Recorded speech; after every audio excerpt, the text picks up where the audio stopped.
Tsy mijanona miresaka mikasika any pastera mo ireo pejy izay mpomba any fitondrana tsy ilaza fotsiny isika afa-tsy ny vaovao androany sy ny serasera mada.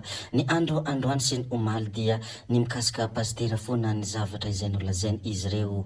Ndeha ary hojerevantsika kely ny zavatra izay nolazainy pejy izay mitondra anarana hoe vaovao androany. Nanao tombavony Herode ilay pastera namono olona roa tsy mandantsiny hoy ity pejy ity. Fa ny pejy izay mitondra anarana hoe serasera mada kosa dia nilazany hoe andro ny pastera vehony androany tsy afa andro ny taombavory hava malala ao amin'ny tompo hoy ity pejy izay mitondra anarana serasera mada ity.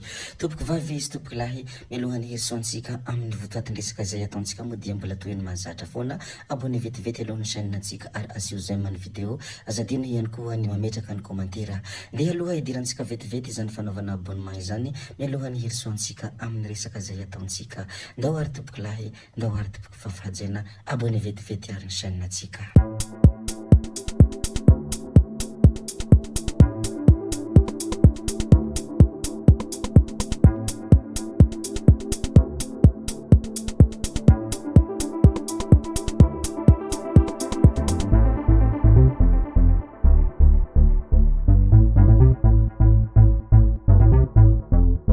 Rehefa vita ary moa ny fanaovana abonnement chaîne iny ndeha ary sika hiroso amin'ny votoatindresaka avy hatrany. Ity voalohany izay hozaraintsika ity moa dia loharanom-baovao izay navoaka ny pejy mitondra anarana hoe Dinosky Spasy. Miarahaba isambatan'olona tsy ankanavaka na tratra velonaina tsy manahy ity 5 ity ho tanteraka daholo aneny fikasana fa ilay zalahy ity tratran'ny polisy pirenena tao ambano ny alakamisy 4 Desambra lasa teo. Nambolo sikenky 5 fototra izy raha araka ny vaovao izay navoakany ity pejy ity. Mahomba hatrany ny fiarahamiasan'ny polisy pirenena ao Antsirabe sy ny olom-pirenena izay tsy misalasala manome vaovao marim-pototra. Tena mahomby hoe aho ny fiarahamiasan'ny polisy pirenena ao Antsirabe sy ny olom-pirenena izay tsy misalasala manome vaovao afahana miady amin'ny zava-mahadomelina tahaka itony. Izany moa ny vaovao izay hita tao amin'ny pejy izay mitondra anarana hoe Dinosky Spasy ny mikasika ilay zalahy tratran'ny polisy pirenena tany ambano ny alakamisy 4 Desambra lasa teo izay namboly sikenky 12 fototra. Ankafaliana sy ankaravona no hizaranay ny zavatra rehetra mandalo ao a Madagasikara ho anareo rehetra izay mpanaraky ny zava-misy ato anatin'ity chaîne ity. Rehefa voaresaka atsika ary ny mikasika an'izay ry tompoko vavy sy tompoko lahajaina ndeha ary sika hilazany zavatra hafa izay tokony ho lazaina sy ny zavatra hafa izay mandalo ao a Madagasikara nosy malala tanindrazana. Ny manaraka izay ho resantsika dia resaka trangana lozam-pifamoivoizana izay tena nahatsiravina ny sehony androany. Lozam-pifamoivoizana olona iray maty tsy tradrano. Moto nitondra olona roa sy fiara iray no nifandona tetsy Tsarasoatra androany. Vokany izany fifandonana izany dia olona iray nitaingina moto no namoy ny ainy raha toa ka naratra mafy ny iray. Raha araka ny vaovao mikasika an'ity trangana lozam-pifamoivoizana ity moa dia mbola tsy fantatra hatreto ny tena nahatonga ny loza fa andrasana ny fanampim-baovao ny amin'ny ity zavatra ny tranga mahatsiravina ny androany tetsy Tsarasoatra ity. Koa satria voaresaka atsika moa ny mikasika an'iny trangana lozam-pifamoivoizana iny ndeha ary sika hijery kely ny famakifakana tsotra izay nataony ireo mpanaraka ny vaovao mandalo sy ny mpanaraka raharaha politika mahoraka ao a Madagasikara. Toy izao moa ny famakifakana tsotra izay nataony ity namana ity.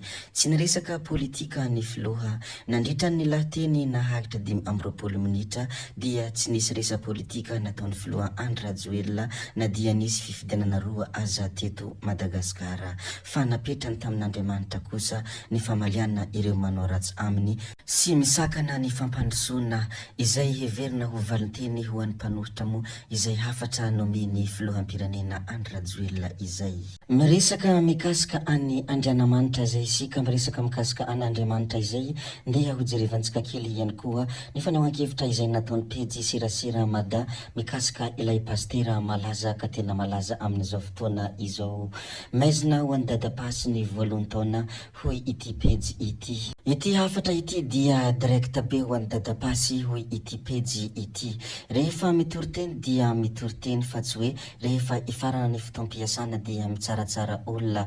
Zara aza ve misy krismasy taom-baovao farany mba hanaovana vava hoy ity pejy serasera mada ity. Aiza zao ny vokatra ilay fitsarana olona, tsy ny fiaranarivo izao no tratran'ny loza na faty olona noho ny tsy fahaizana miaina eny anivon'ny fiarahamonina.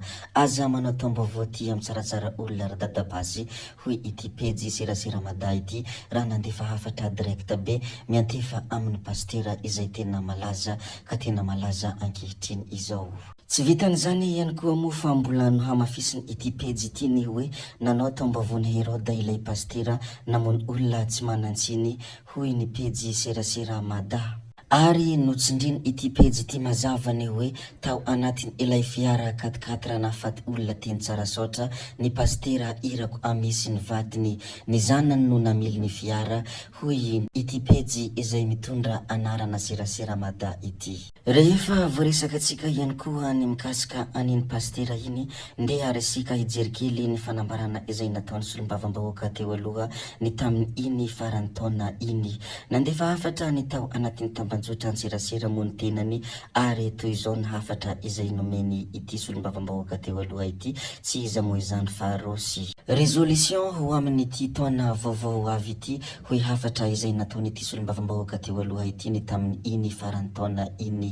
Miaraha amin'ny olona misintona miakatra dia andao hifanamby sy fanome hasina ny gentleman's gasy isan'ny tokony asany avy. Niarahaba ny malagasy rehetra tratran'ny farany mo izy, ary mbola niarahaba ny malagasy rehetra ihany koa natratra ny taona vaovao 2024, ary tsy adinony ihany koa ny nankasitraka ny kapiteny Barea teo aloha, tsy iza moa izany fa Faneva, ary nankasitraka Anirina ihany koa, satria ireo olona nomeny fisaorana anankiroa ireo dia anisan'ny olomanga ny malagasy, ka izany indrindra no nilazany ny hoe olomangantsika iray ho fantarinareo tsy ho ela ny mombany ity akanjo ity sy ny zavabitany rakapy aty andafy aty hoy hafatra izay nambarany ity solombavam-bahoaka teo aloha ity. Tsy dia ho lava loatra ny zavatra ho resantsika noho n'izany dia faramparanansika ity video anankiray ity ry tompoko vavy sy tompoko lahy. Ny hamaranantsika tanteraka ity video anankiray ity dia ireto sary hitantsika ireto. Isika moa dia mizara ny sary rehetra izay mahafinaritra ao a Madagasikara isaky ny video izay alatsakay ato anatin'ity chaîne ity, raha ohatra ka manana an'izay sary izay. Ity sary hitantsika ity moa dia any Ambanja, any amin'ny faritra Diana no misy azy. Toerana anisan'ny mahafinaritra izy ity no sady manana ny lazany ihany koa. Anisan'ny tena mampiavaka azy ny famokarana kakao, ary manintona mpizahatany maro ihany koa izy ity. Raha sendra malalaka ianao dia mba mandalova kely any Ambanja fa tena mahafinaritra io tanàna io. Tompoko vavy sy tompoko lahy, zay ihany koa no namarana ny video antsika, koa dia mankasitraka mankatelina ianareo rehetra navitanay ny video hatramin'ny farany, ary mbola manentana anareo foana ny mbola hanaraka ny video manaraka izay alatsaka ato misesisesy. Zay fa tsy halaviana ny resaka hametra veloma izahay, veloma vetivety fa tsy hoe akory veloma mandrakizay amin'ny manaraka indray no manao ny misimisy. Veloma tompoko lahy, veloma tompoko vavy.